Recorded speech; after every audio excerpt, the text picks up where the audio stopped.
Hello everybody, welcome back to the Meat Dealer Show. Today we're going to be cooking a Wagyu Picanha.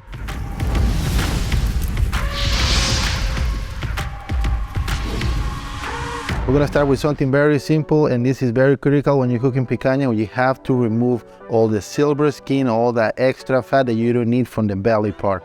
As a reminder, I'm not a butcher. I just see a lot of guys doing it, so I kind of have an idea of how to do it. I'm going to do it like the Solvay guy. This is a Jack's Creek Wagyu Picanha. This is a BMS 4.5. For those that want to get a little bit more technical with the product, so the Wagyu X label, or the red label, is actually a F1, F3 Wagyu. So what that means is actually the generations inside the genetic process. F1, F3, we're looking into 50 to 82% Wagyu genetics right here. So this is going to have a very delightful and rich eating experience, but it's not going to be overwhelming as a BMS 6.7 or a BMS 8.9. They have figured it out the game when it comes to genetics. If you're paying top dollar for Wagyu, I want to make sure how much Wagyu genetics are actually in this product. For me, that's important because based on that, I can figure how much towards the Wagyu flavor my product is going to be like.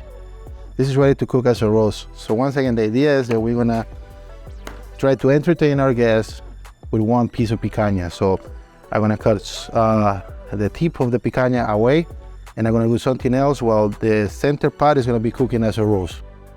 As you can see, it's a very light marble, anything that you can expect from Wagyu BMS 4.5. So right now we're gonna score the fat. Some salt on it, flip it over. All right, we're gonna put this in the oven, 375 degrees. I will say I'm shooting for 125 internal temperature. So our picanha is in the oven right now. So remember, we have guests here waiting. They're hungry, they wanna eat a little bit, they wanna taste something. So I'm gonna use the tip to prepare something different. So you're gonna flip the picanha over, and we're gonna look which direction the muscle fibers are going to, and we're gonna cut against it. That's very important and critical. While the rest of the picanha is in the oven, we're gonna build up our appetizer. So we're gonna take the slices and we're gonna sear them really quick over here. Gabriel, get some of that sizzling. See if the smoke lets you.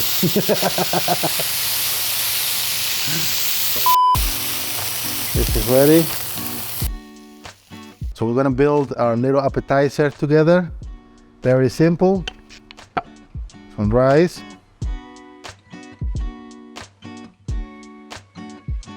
Remember, this is a quick appetizer. This is not anything fancy. Your people is waiting for something. They're drinking wine, they're drinking beer. You need to give them something to eat so they can hold on until the main dish comes out.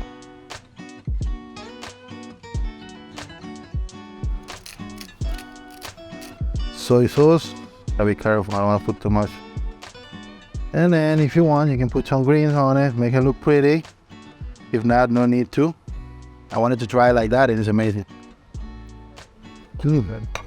Oh yes.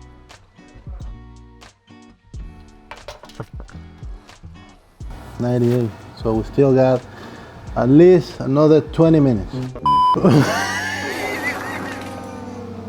Y eso que le dimos appetizer, si no estuviese muriendo.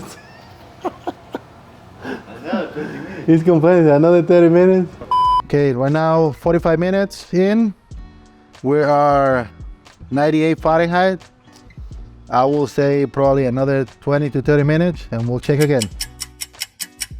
Okay, our picanha is ready. Right there where we want it, 125. We're gonna let it rest for at least 30 minutes. It's probably gonna go another, it's gonna go up another 10 Fahrenheit. It's gonna be perfect, exactly for what we're looking for. So this picanha has been resting for at least 30 minutes. Now we're gonna slice it.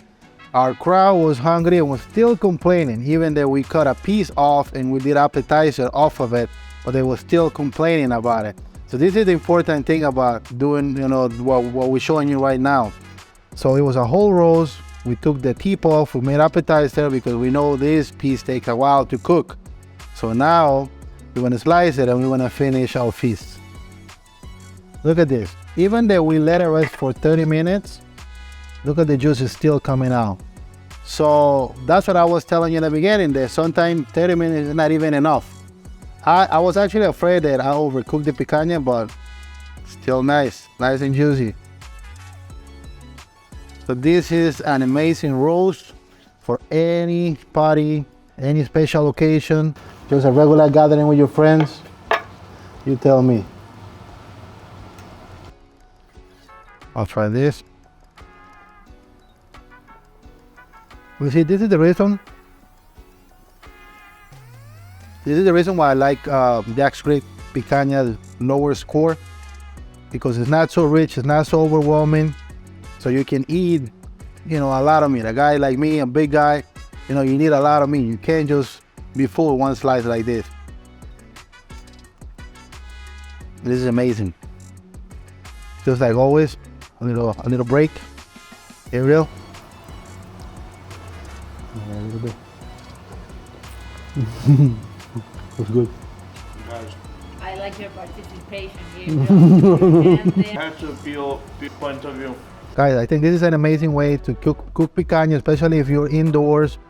You don't have a grill, you don't have a smoker or any other cooking equipment to be outside. Just put it in the oven. You can roast that as any other piece of meat.